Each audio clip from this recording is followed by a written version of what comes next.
이번 분석을 시작하기 앞서 투자 판단의 최종 책임은 투자자 본인에게 있다는 점을 명확히 말씀드립니다. 저희는 단순 참고용 정보나 분석을 제공할 뿐 특정 종목이나 섹터에 대해 매수나 매도를 절대 추천하는 것이 아닙니다. 네, 오늘 여러분께서 보내주신 자료, 정말 흥미로운 기업 이야기입니다. 바로 베네피션트, 티커는 BNF인데요. 네, 최근에 시장에서 정말 뜨거웠던 종목이죠. 맞아요. 2025년 10월 22일이었죠. 단 하루 만에 주가가 무려 205.95% 폭등했습니다. 그래서 1.49달러로 마감을 했는데, 와, 이게 정말 뭐랄까, 영화에서나 나올 법한 그런 상승률 아닌가요?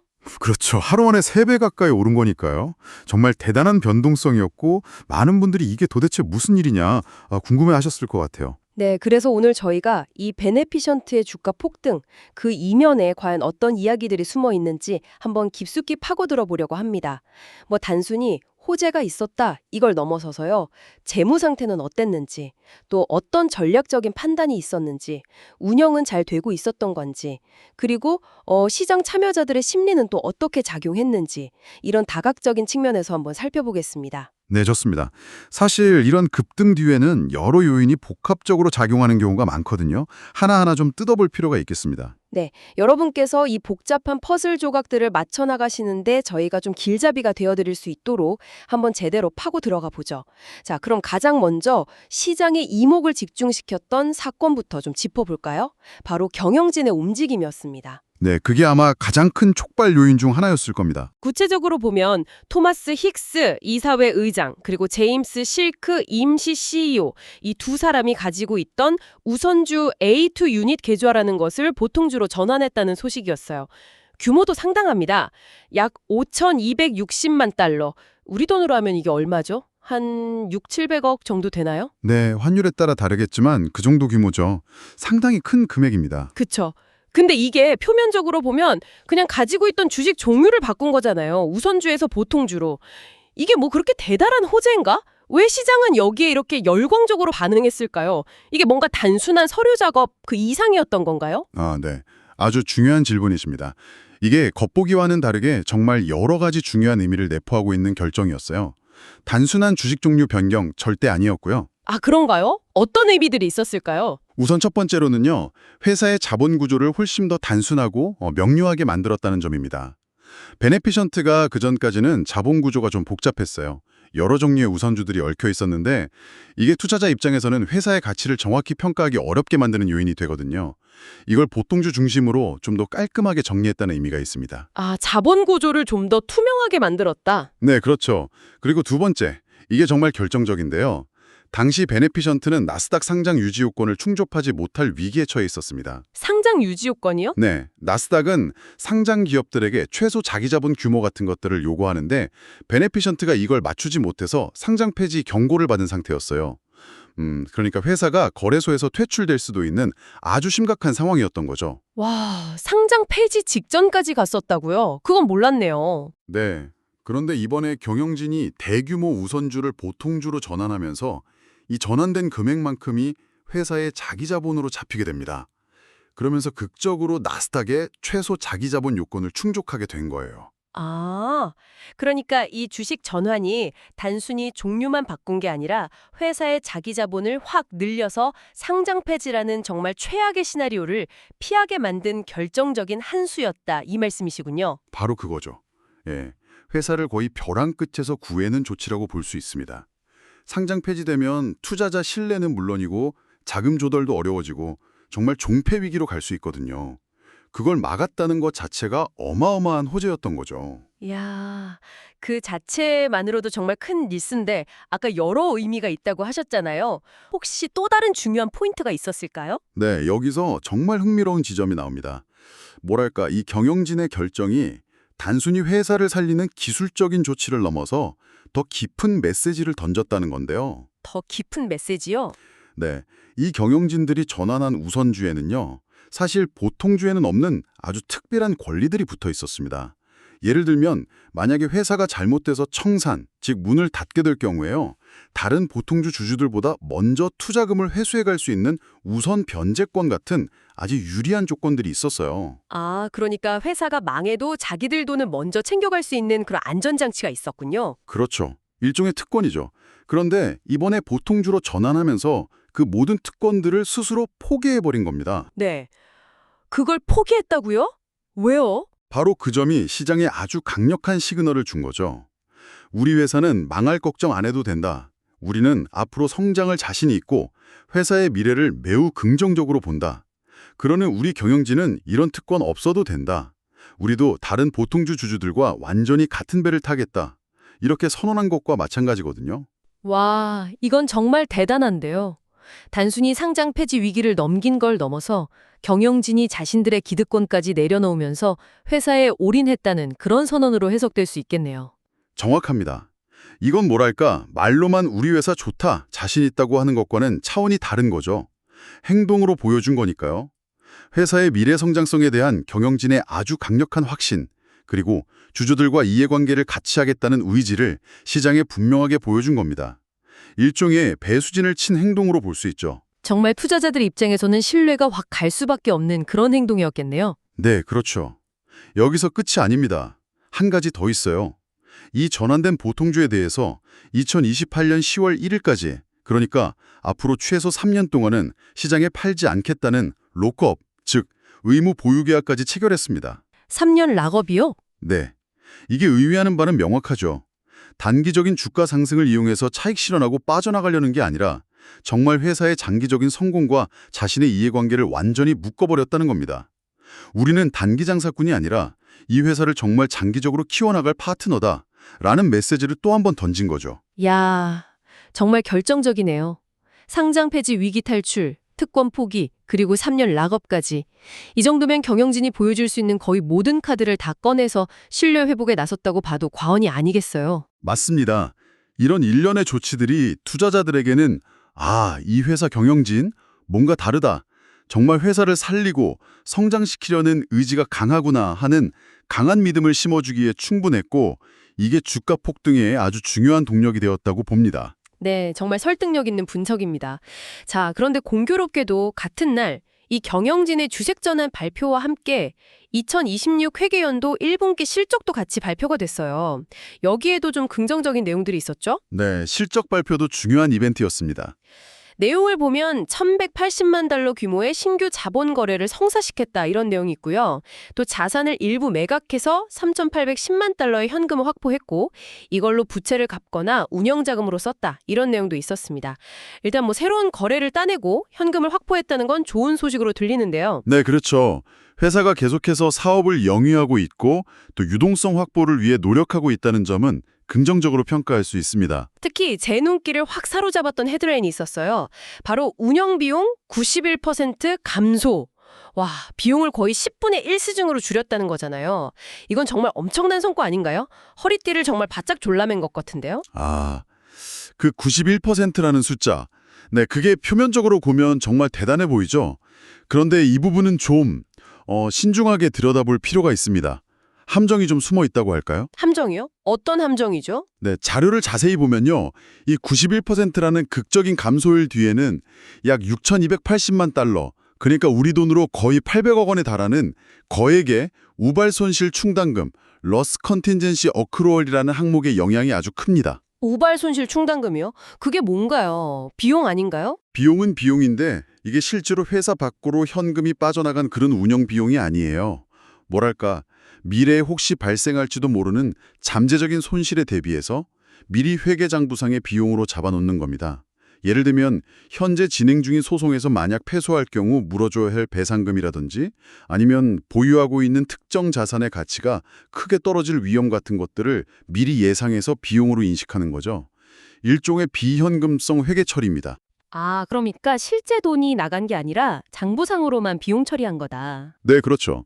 그런데 이 금액이 워낙 컸기 때문에 이걸 포함해서 계산하면 전체 운영 비용이 확 줄어든 것처럼 보이는 착시 효과가 나타난 겁니다. 이 거액의 충당금을 제외하고 실제로 직원 급여나 사무실 임대료처럼 현금이 나가는 운영 비용만 놓고 비교해 보면요. 전년 같은 기간 대비 감소율은 고작 1%에 불과합니다. 네, 91%가 아니고요. 1%라고요. 와, 이건 정말 차이가 어마어마하네요. 그럼 그 헤드라인만 보고 좋아했던 사람들은 완전히 잘못 본 거네요. 네, 그럴 수 있죠. 그래서 항상 공시자료는 그 행간의 의미까지 꼼꼼히 읽어봐야 합니다. 헤드라인만 보면 오해하기 쉬운 부분이죠. 그럼 그 거액의 우발 손실 충당금이라는 게 그냥 회계 처리일 뿐이라면 뭐 크게 걱정할 건 아닌 건가요?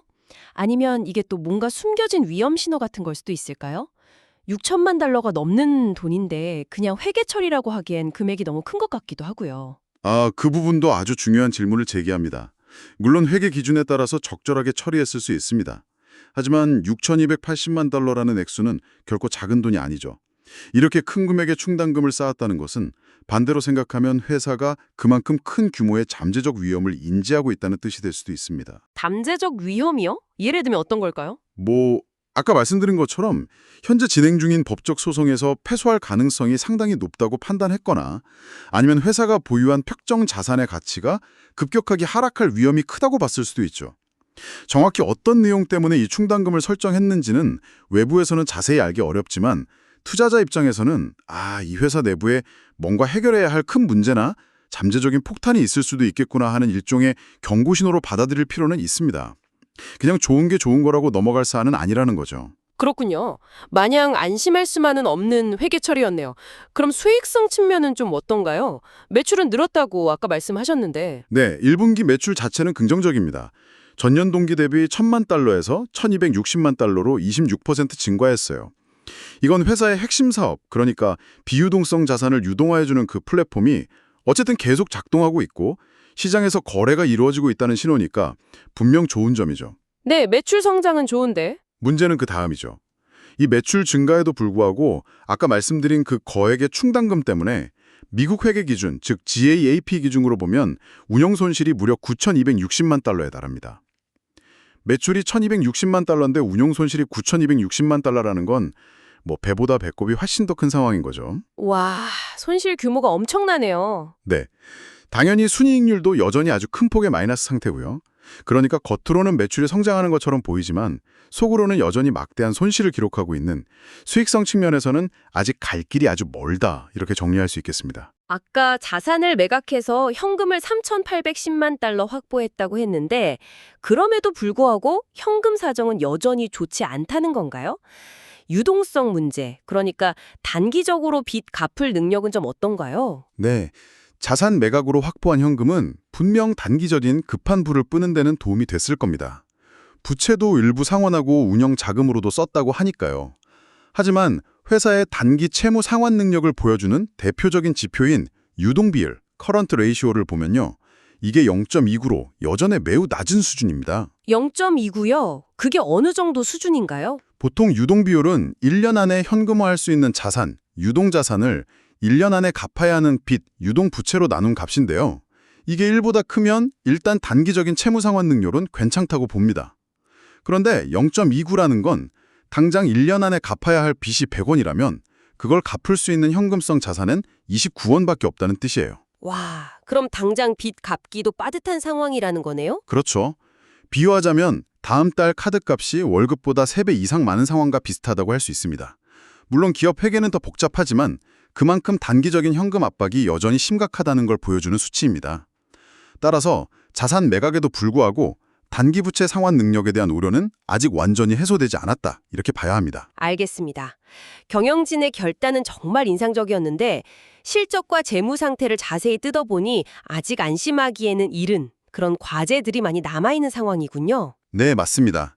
그래서 이 상황을 좀 더 입체적으로 이해하기 위해서 지금까지 나온 이야기들을 종합해서 각 차원별로 한번 정리해 볼 필요가 있을 것 같아요. 네, 좋습니다. 그럼 먼저 재무적인 관점부터 다시 한번 정리해 주실까요? 네. 자, 재무적 관점에서 보면 이번 경영진의 우선주 전환은 크게 두 가지 긍정적인 효과가 있었습니다. 첫째, 복잡했던 자본 구조를 단순화해서 투자자들이 회사를 좀 더 명확하게 이해할 수 있게 만들었고, 둘째, 무엇보다 나스닥 상장 유지라는 급한 불을 끄면서 재무 안정성에 대한 기대감을 높였죠. 네, 상장 폐지 리스크 해소. 그렇죠. 그리고 또 하나, 잠재적으로 주당 순이익을 희석시킬 수 있는, 그러니까 주식 가치를 떨어뜨릴 수 있는 우선주 관련 요인들이 제거되면서 기존 보통주 주주들의 가치에는 긍정적인 영향을 줄 수 있습니다. 하지만 동전의 양면처럼 봐야 할 부분도 있죠. 유동성 측면에서는 자산 매각으로 단기적인 숨통은 틔웠지만 이게 혹시 미래 성장에 꼭 필요한 핵심 자산을 판 건 아닌지 하는 의문이 남고요. 또 여전히 0.29라는 낮은 유동 비율은 장기적으로 회사의 발목을 잡을 수 있는 리스크 요인입니다.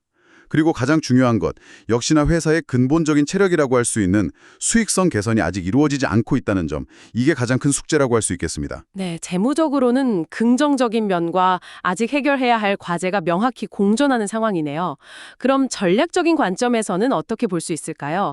아까 말씀하신 경영진의 행동, 그게 정말 강력한 메시지였던 것 같은데요. 네, 맞습니다.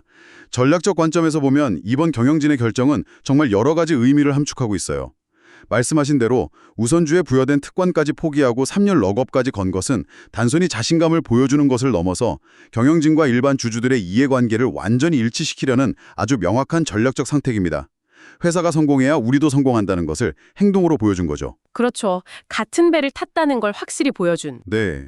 그리고 더 큰 그림에서 보면 나스닥 상장 유지라는 건 회사의 생존과 직결된 정말 중요한 전략적 목표를 달성한 겁니다. 만약 상장 폐지되었다면 투자자들의 신뢰 하락은 물론이고 앞으로 사업 확장을 위한 자금 조달 자체가 거의 불가능해졌을 수도 있어요. 그걸 막아냈다는 것 자체가 엄청난 전략적 성공이죠. 네, 회사가 계속 게임을 할 수 있는 자격을 유지했다는 거니까요. 맞습니다. 그리고 이걸 베네피션트의 핵심 사업 모델과 연결해서 볼 필요가 있는데요. 이 회사의 핵심 사업은 알트액세스라는 플랫폼을 통해서 보통 개인 투자자들이 접근하기 어려운 사모펀드나 부동산, 벤처캐피탈 같은 비유동성 대체 자산에 투자한 사람들이 급하게 현금이 필요할 때 그 지분을 사주거나 담보로 대출을 해줘서 유동성을 공급하는 거거든요. 아, 그게 핵심 사업이군요. 좀 독특한 모델인데요. 네, 상당히 틈새 시장을 노리는 핀테크 사업 모델이죠. 아직은 시장 초기 단계지만 성장 잠재력은 크다고 평가받기도 합니다. 따라서 이번에 자본 구조를 정비하고 상장 유지에 성공하고 또 일부 현금까지 확보한 것은 결국 이 핵심 사업인 알트액세스 플랫폼을 앞으로 본격적으로 확장하기 위한 발판을 마련했다. 이런 전략적인 포석으로도 해석할 수 있는 겁니다. 아, 그렇군요. 단순히 위기를 넘긴 게 아니라 미래 성장을 위한 준비 작업의 일환으로도 볼 수 있다. 네, 그렇게 해석할 여지가 충분히 있죠. 알겠습니다. 그럼 운영적인 측면에서는 어떤 점들을 짚어볼 수 있을까요? 아까 실제 비용 절감 효과는 1%로 미미했다고 하셨지만 그래도 긍정적인 부분도 있지 않았나요? 네, 물론입니다. 비록 실제 비용 절감폭은 작았지만 어쨌든 비용 효율화를 위해 노력하고 있다는 시그널을 준 것은 의미가 있고요. 더 중요하게는 1분기에도 1,180만 달러 규모의 신규 거래를 성사시켰다는 점입니다. 이건 회사가 멈춰 있는 게 아니라 핵심 비즈니스 모델이 계속 작동하고 있고 시장에서 새로운 고객과 거래를 만들어내고 있다는 구체적인 증거니까요.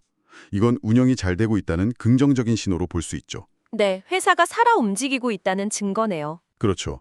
그리고 또 하나 작지만 중요한 진전이 있었습니다. 그동안 좀 지연되었던 미국 증권거래위원회 SEC에 제출해야 하는 공시 보고서들을 모두 완료해서 제출했다는 점입니다. 아, 밀린 숙제를 다 했다는 거군요. 네. 이게 별거 아닌 것 같아도 기업 운영의 투명성을 높이고 규제 당국의 요구사항을 제대로 준수하고 있다는 것을 보여주는 것이기 때문에 투자자 신뢰 회복에는 필수적인 조치입니다. 이런 기본적인 것부터 제대로 해나가고 있다는 점도 운영 측면에서는 긍정적으로 평가할 수 있습니다. 알겠습니다.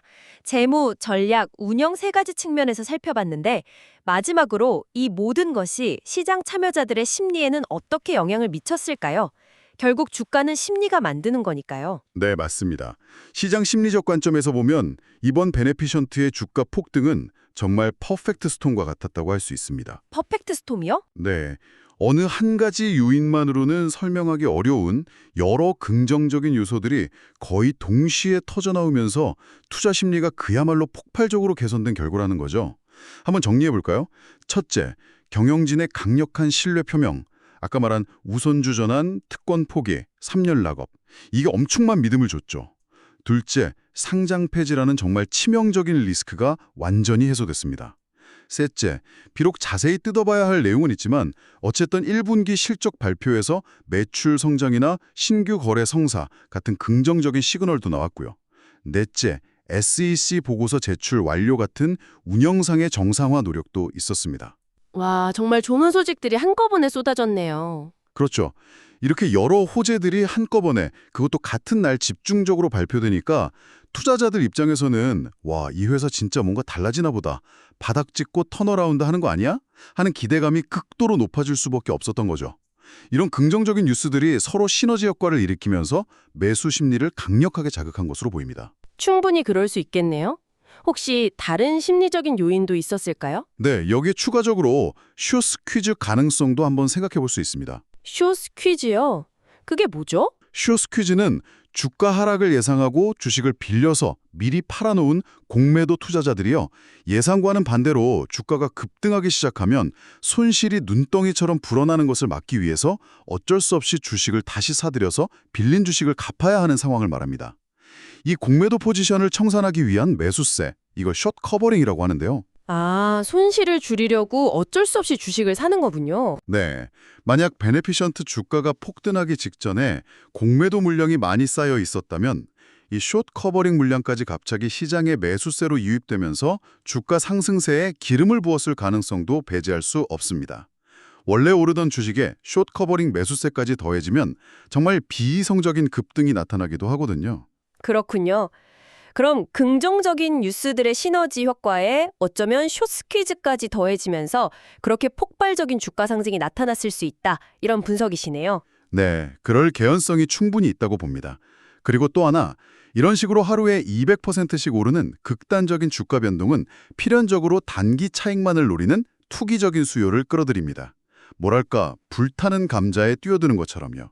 이성적인 판단보다는 군중 심리에 휩쓸려서 추격 매수하는 자금이 몰리면서 주가가 회사의 실제 가치, 즉 펀더멘털과 동떨어져서 과도하게 오르는 거품이 형성될 수도 있습니다. 아, 투기적 수요까지 몰렸다. 네, 이런 경우 나중에 시장이 좀 진정되거나 혹은 기대했던 만큼의 펀더멘털 개선이 뒤따르지 않으면 언제든지 주가가 다시 급락할 수 있는 아주 높은 변동성 위험을 내포하게 됩니다. 따라서 이런 급등주에 투자할 때는 이런 투기적 요소와 변동성 위험을 반드시 인지하고 있어야 합니다. 네, 알겠습니다. 정말 다양한 요인들이 복합적으로 작용한 결과였군요. 자, 그럼 이제까지의 논의를 한번 종합적으로 정리를 해봐야 할 것 같습니다. 베네피션트의 주가 폭등, 이걸 한마디로 요약하자면 상장 폐지라는 벼랑 끝에 몰렸던 회사가 경영진의 과감한 승부수와 턴어라운드 노력을 보여주면서 시장의 기대감과 절묘하게 만나 극적인 드라마를 연출했다. 이렇게 볼 수 있겠네요. 네, 아주 적절한 요약이십니다. 급한 불도 껐고 경영진의 강한 의지도 보여줬고 사업도 계속되고 있다는 신호까지 주면서 시장의 환호를 이끌어낸 거죠. 네. 자, 그럼 이 모든 것이 궁극적으로 무엇을 의미할까요? 겉으로 드러난 이런 화려한 반전 스토리 이면에는 아까 저희가 계속 이야기했던 것처럼 여전히 해결해야 할 과제들이 산적해 있는 것 같습니다. 정확하게 보셨습니다. 이번 사건은 분명 베네피션트에게 있어서는 심각했던 위기 국면에서 벗어나서 어쩌면 새로운 성장 궤도로 진입할 수도 있다는 가능성을 보여준 아주 중요한 변곡점이라고 평가할 수 있습니다. 특히 경영진이 보여준 강한 의지, 그리고 자본 구조 개편이나 나스닥 상장 유지 같은 전략적인 움직임들은 분명히 긍정적인 신호이고요. 회사가 올바른 방향으로 나아가기 위해 노력하고 있다는 증거로 볼 수 있습니다. 네, 기회 요인은 분명히 있어 보입니다. 그렇죠. 하지만 동시에 우리는 그 밝은 면 뒤에 가려져 있는 그림자, 즉 잠재적인 위험 요인들도 아주 냉정하게 평가해야 합니다. 앞서 계속 지적했듯이 그 6,280만 달러라는 거액의 우발 손실 충당금이 정확히 무엇을 의미하는지, 그 안에 숨겨진 잠재적 리스크의 실체를 명확히 파악하는 것이 중요합니다. 그냥 덮어놓고 넘어갈 문제가 아니에요. 네, 그 충당금 문제. 그리고 여전히 취약한 유동성 문제. 유동 비율 0.29는 절대 안심할 수 있는 수치가 아니죠. 단기적인 자금 압박이 계속될 수 있다는 뜻이니까요. 그리고 무엇보다 가장 근본적인 문제, 아직 적자를 면치 못하고 있는 이 수익성 구조를 과연 어떻게 그리고 언제쯤 실질적으로 개선해 나갈 수 있을 것인가?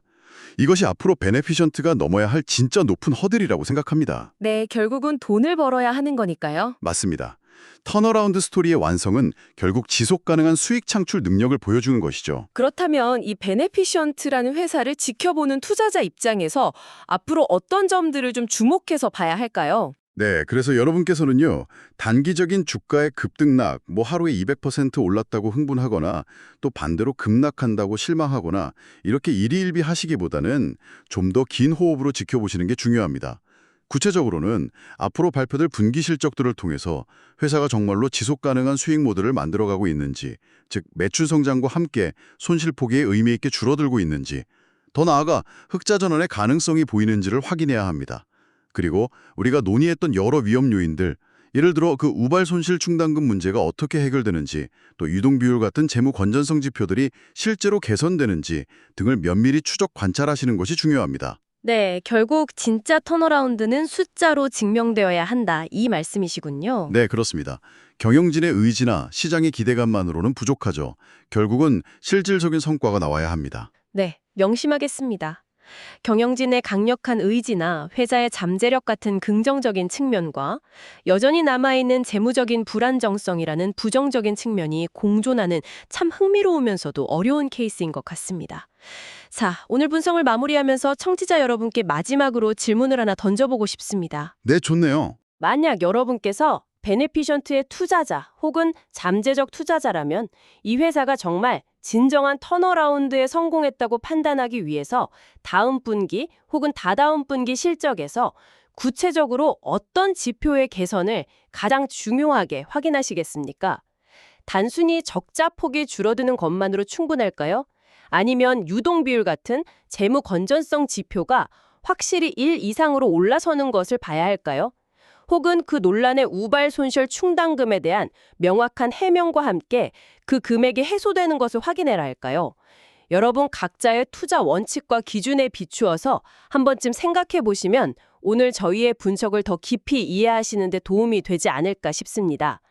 또는 이런 질문도 가능하겠네요. 내부자인 경영진의 강력한 신뢰 표명과 실제 숫자로 드러나는 재무 건전성 사이에 이렇게 간극이 클 때 여러분은 투자 결정을 내리는 데 있어서 어떤 요소에 더 무게를 두시겠습니까? 정답은 없겠지만 한번 고민해 볼 만한 지점인 것 같습니다. 네, 아주 좋은 질문입니다. 투자라는 것이 결국은 이런 여러 정보들을 종합해서 스스로 판단하고 책임지는 과정이니까요. 맞습니다. 자, 오늘 베네피션트 주가 급등에 대한 심층 분석은 여기서 마무리하도록 하겠습니다. 다시 한번 말씀드리지만 투자 판단의 최종 책임은 투자자 본인에게 있다는 점을 명확히 말씀드립니다. 저희는 단순 참고용 정보나 분석을 제공할 뿐 특정 종목이나 섹터에 대해 매수나 매도를 절대 추천하는 것이 아닙니다. 항상 여러분의 성공 투자를 기원합니다. 내용이 좋으셨다면 구독, 좋아로 부탁합니다. 다음 시간에 더 흥미로운 분석으로 찾아뵙겠습니다. 감사합니다. 감사합니다.